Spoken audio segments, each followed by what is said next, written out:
I was always curious about Rollei 35 and I read and watched a lot about it. And finally, around 1 year ago, I pulled the trigger and bought one from eBay.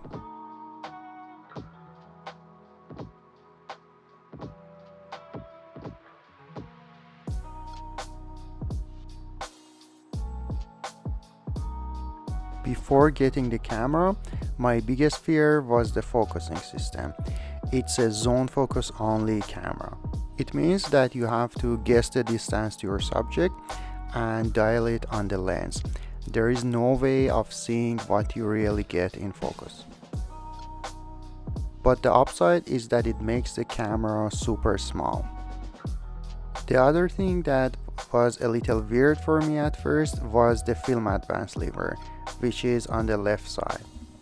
Before having the camera, I was worried that it might be too uncomfortable, but when I got the camera, I noticed that it's not that bad.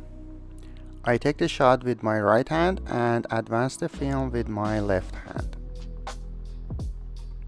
You may think that it makes the camera require two hands to operate, but even with a regular 35mm film camera, you need two hands anyway.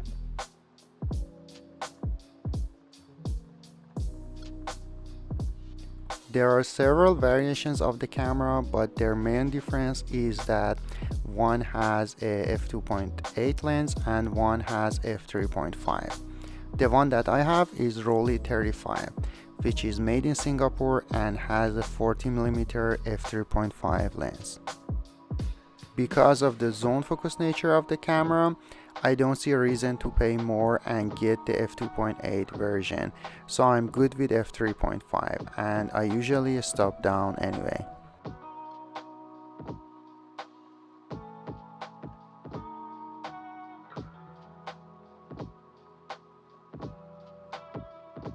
When it comes to handling, even with the small size, you still have full control of aperture and shutter speed.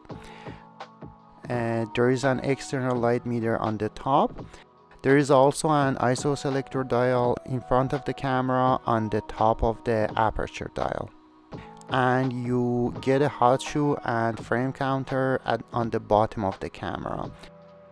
It sounds like a full package, right?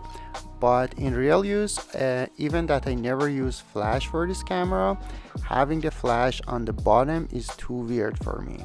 And looking at the frame counter is also a little awkward, but not too bad. So how do I use this camera? I think it's a very good street camera. It is relatively quiet.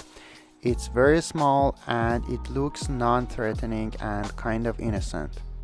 With the 40mm lens, I usually set the focus on 6m and f8.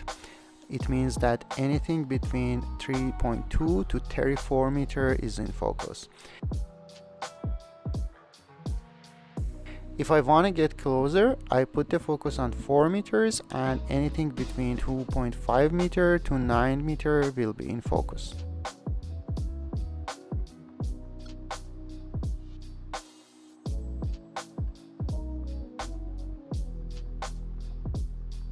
About the exposure settings, even though my light meter works, I don't use it that much. One reason is that I always block the sensor with my finger when holding the camera.